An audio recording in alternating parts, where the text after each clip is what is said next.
We waste enough food 3 times over to feed the whole world. So Monsanto is a liar. 1. Monsanto claims that biotechnology is safe. Really, we don't want to be your lab rat. And we don't want cancer. So today, how appropriate is it to have a cancer march on the day that we say no to GMO?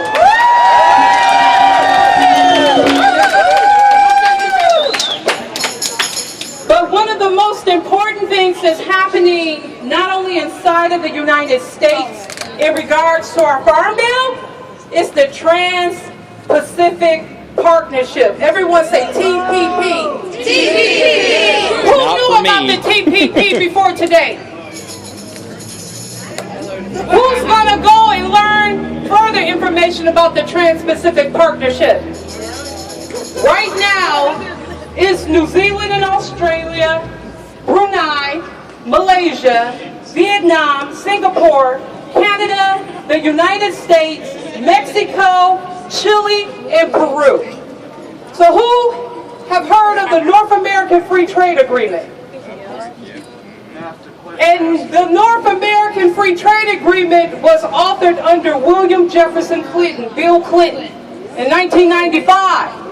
And what it did was destroy our manufacturing base. We lost millions of jobs on NAFTA. How many jobs you think we're going to lose under TPP? It's going to gut our jobs, it's going to destroy our infrastructure, it's going to enclose our food commons, and it's going to destroy our environment. Please, if you don't do anything, Google TPP, Trans-Pacific Partnership, learn more. It is definitely a corporate power tool, and a tool used by the 1% to make us all economic minions for their profit margins. We do not want the TPP, so not only do we call Senator Stabenows and say no to GMO and stop listening to Monsanto lies, we're also going to tell her stop the TPP.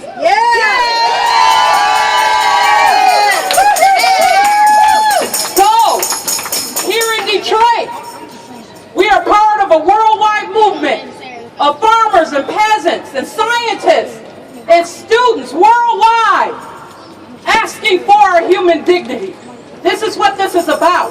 It's about economics, it's about power, it's about society, but it's also about our dignity. We are worth something. We do not serve corporations.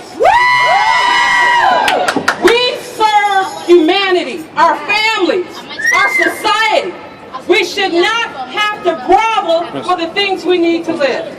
So in that spirit, know that you are part of a movement of millions of people that are marching today across 5 continents, saying no to GMO, no to trade pacts that make us all economic slaves, no to the destruction of Earth, and no to the experimentation on our children. Thank you. Thank you, Charity. You know, this is the second march. If you didn't attend the first march happened back in May 25th, if I'm not mistaken. Over 2 million people marched in over 400 cities around the world. Did any of you see it on the news? No. Zero. It was a zero coverage on the mainstream media. Why? Because if they were going to air it, they were threatened to be sued. And that still continues to this day. And who's in charge of it? People like Debbie Stabenows. People like Monsanto. Zero coverage. That's why it is so important for all of you to get out there, post your pictures, tweet it, Facebook it. If you're into the social media, I know this is the way to go, social media. Write about it. This is the most important thing of our generation right now.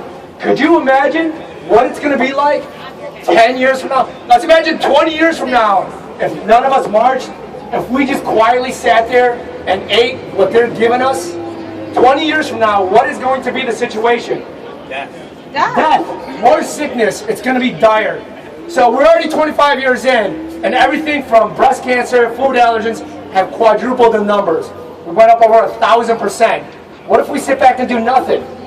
That's what we have to do. If you're going to see some injustice, particularly about food, and you do nothing about it, You're being part of the problem. You have to take up arms on it. That's what we need. We have to do this. And believe me, this is something that's going to affect all of us. All of us. It already is. Quietly, secretly. And they know that. So whether you're going to sit there and say, you know what, someone should do something about it because that's wrong, or you're going to pick up a pitchfork and do it, you have to voice something about it. And this is what it's about. And I guarantee all of us are very busy. All of us are busy doing our thing. But this is about food.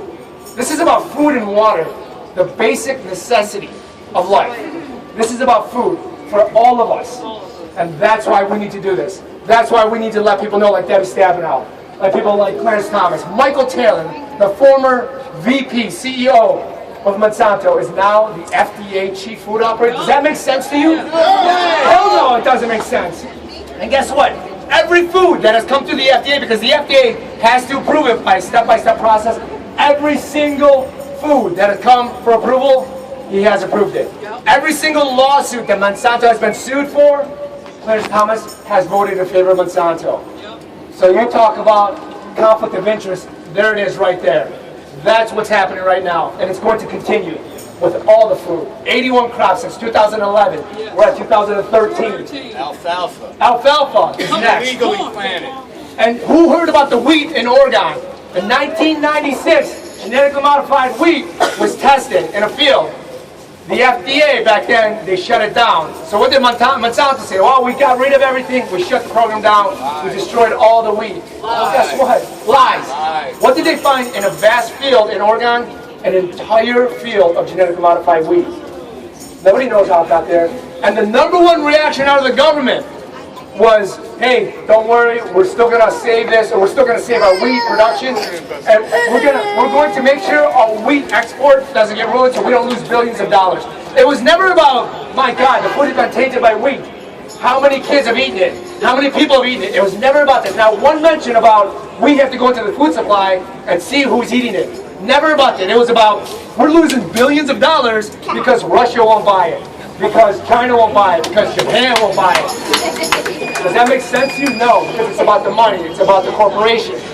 It's about the bureaucracy of corporation. It's never about our health, about our kids' health. When it comes to the corporation, when it comes to the government, and you're getting sick, guess what? Who's making you sick? It's about the kids. It's about us. And this is why we have to do this, stand together. So thank you for coming out here. Thank you for coming out and showing your support. That's right. And again, imagine 10 years from now, 20 years from now, us doing this, we're going to look back. And I swear, when our kids, when they're 15, 20, they're going to say, I remember this. Because this is huge. We are at a point right now with our food crisis, our water crisis, that is so crucial that most people have no understanding that it is absolutely astronomical. It really is. Our food point right now, the crisis of our food, is absolutely... The bees. Yes, like the bees, right? They discovered 37 million bees dead in Canada. What killed them? Well, the nanoniconide. Nanoniconide. Who makes that pesticide? Monsanto, Syngenta, BASF, Dow Chemical right here in Midland. I was just there.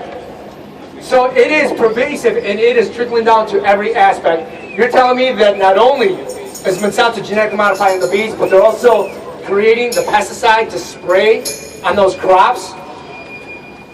That doesn't make sense. Start connecting. Stop poisoning us. Stop poisoning us. Get back to the roots. Get back to it. So if you know now that genetically modified fruits are bad, what do you do? What do you do? Don't buy? Read every single package you buy.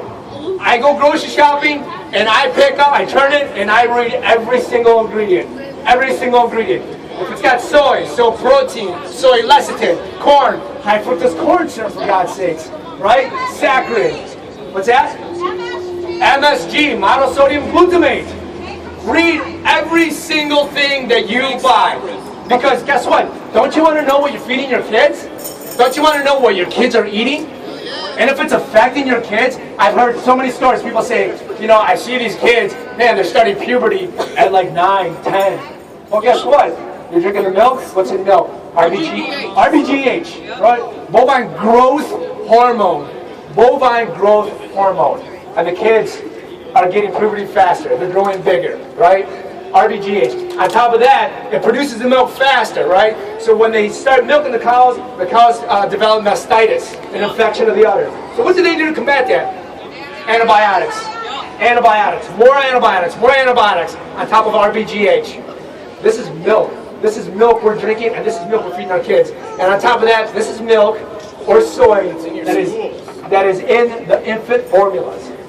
Infant formulas. Imagine a 10-day-old baby who can't breastfeed having to eat this crap. That's unfair. That's not right. That's what this is about. That's what this is about, is that right there. And the kids. And we're feeding it to them because we don't know. We have to know. Knowledge is power. It's empowerment. And once you become knowledge about what's in our food, you can do something about it. You can do something about it. Yeah! Let's do it. Let's do it, folks. Yeah! Come on.